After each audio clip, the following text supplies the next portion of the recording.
Bonjour et bienvenue au Centre Jado et à la formation sur la création des sites web et applications. Nous sommes à notre deuxième cours et nous allons apprendre aujourd'hui comment crée-t-on une page web. Pour ce faire, nous allons créer donc un dossier au bureau, pour mon cas. Je nomme ce dossier développement web.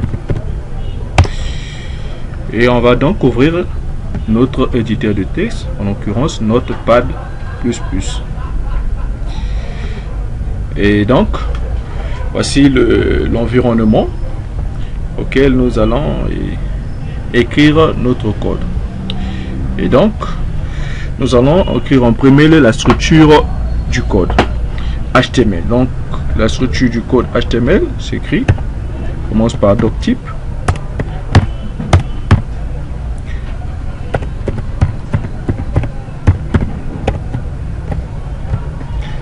Doctype HTML. Bon, on pourrait déjà commencer à enregistrer. On clique sur enregistrer, sur ce bouton. Je viens au bureau. Le dossier que j'ai créé tout à l'heure, je l'ouvre. Je donne le nom de ma page. J'écris page 1. Mais je dois en tout cas, et ne pas oublier, donner l'extension. Et l'extension, puisqu'il s'agit d'un document HTML de notre page web, il nous faut donc ajouter un point, puis l'extension HTML. Je viens donc, j'enregistre. Et quand je vais déjà enregistrer en HTML, vous verrez par la suite, les éléments vont prendre une certaine coloration.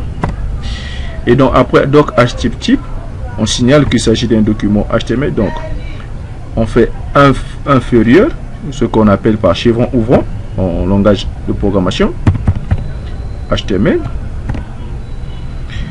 Je ferme la balise. Pour donc fermer la balise, les éléments se trouvant entre les chevrons ou encore supérieur ou égal, supérieur et inférieur, c'est ce qu'on appelle par des balises. Donc pour fermer la balise, je mets inférieur slash HTML.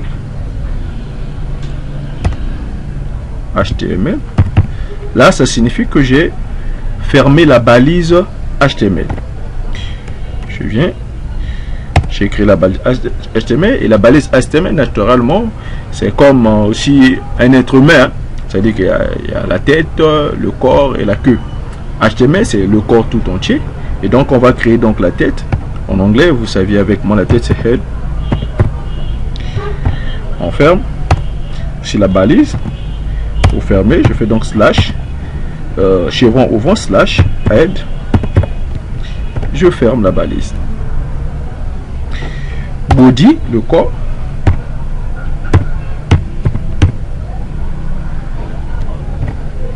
Je ferme. Slash body.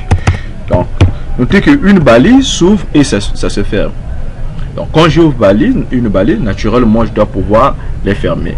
Mais il y a de ces balises là où combien même on ouvre, il n'est pas utile de pouvoir les fermer. Donc nous les verrons un peu plus prochainement. À chaque fois, toujours, il faut apprendre l'habitude, comme on est sur un document Word, de pouvoir enregistrer ce que nous avons déjà écrit. J'enregistre. Je vais donc dans Header pour donner le titre du document ou encore de la page HTML. J'écris, j'ajoute la balise title, c'est le titre title, Facebook,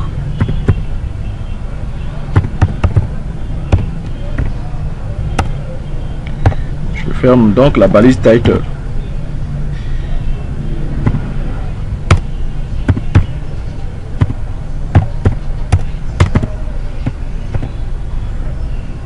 Clique sur enregistrer. Et quand je clique sur enregistrer, je peux pouvoir voir comment est-ce que ça fait. Je viens donc, je reviens, je ouvre mon dossier. Remarquez qu'il y a un fichier qui est écrit page 1 que nous avons enregistré tout à l'heure. Ouvrir. Ou ça peut être avec Mozilla. Et bien voilà. Notre page, elle est déjà créée. Vous voyez que l'entête ici, il est bien écrit Facebook. On va devoir continuer donc à programmer. On vient donc sur body. On donne la couleur. Body, c'est donc le corps. On peut donner la couleur du corps du document. Donc l'arrière-plan. Je peux dire BG Colors. C'est l'attribut. Ce qu'on ajoute, notez que ce qu'on ajoute aux balises, ces éléments-là, on les appelle les attributs d'une balise. Par exemple, ici BG Color nous permet donc d'attribuer la couleur à l'arrière-plan de notre document, de notre page. BG Color peut dire blue, bleu. Quand j'enregistre, je peux revenir donc sur Mozilla pour actualiser la page. Remarquez avec moi que la couleur a changé. Maintenant, pour ajouter une phrase ou autre chose, ou un mot, on fait appel à la balise P, un paragraphe. Donc chevron ouvrant P, écrit Facebook.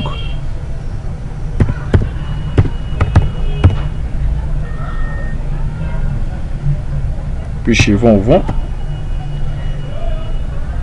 P/P, je ferme la balise. J'enregistre, je veux voir si la modification a été apportée. Je reviens sur la page. Et voilà. Remarquez avec moi que Facebook est maintenant sur notre page.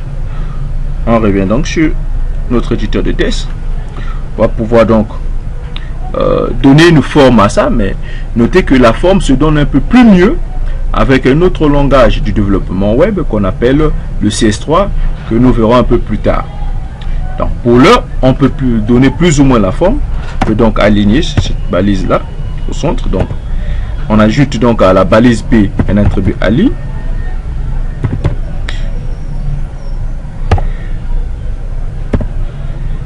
Center.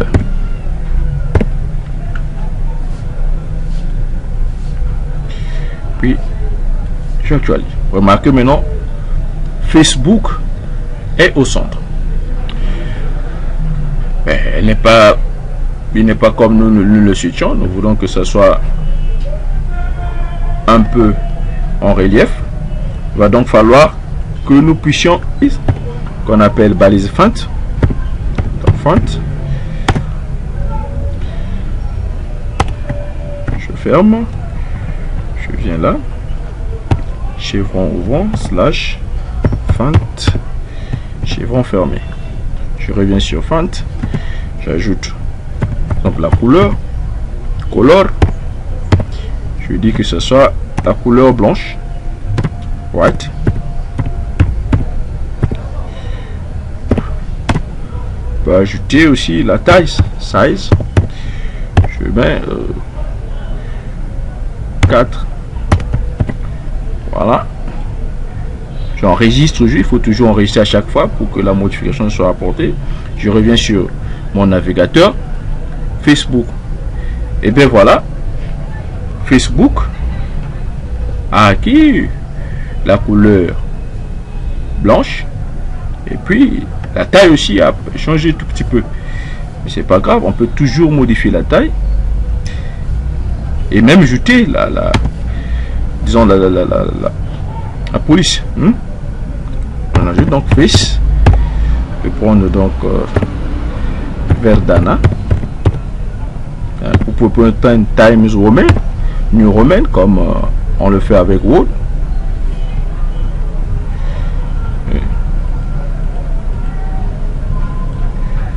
Voilà, ça je peux on peut ramener ça au début. Bon, on peut laisser. Voilà. Remarquez que Facebook a pris une autre taille. On peut vouloir même mettre ça en Cambria. Change.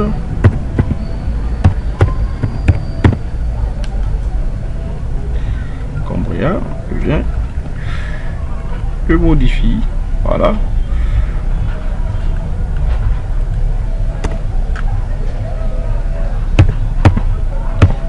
Et ajouter au moins la taille. Je viens. Voilà. Remarquez avec moi que on a Facebook, que la taille on a ajouté, on a amélioré la, disons, l'écrit. Est-il que la couleur ne correspond pas? Pour ce qui est de couleur, vous pouvez jouer toujours avec les codes couleurs. Hein, vous partez sur le web, vous changez de couleur. Et je vais tenter de pouvoir trouver la couleur qu'il faut. Hein. Ce que je sais, ça peut être 0. Hein. 0. 128. Et bien, j'enregistre. Puis je viens. J'actualise. Et voilà, on a presque là une couleur qui va avec la couleur de notre application Facebook que nous avions l'habitude d'utiliser. Et donc pour aujourd'hui, on va s'arrêter là. Prochainement, puisqu'il s'agira donc d'une page d'inscription, on va ajouter les champs et le bouton. Merci de nous avoir suivis pour ce premier cours et n'hésitez pas à poser des questions en commentaire.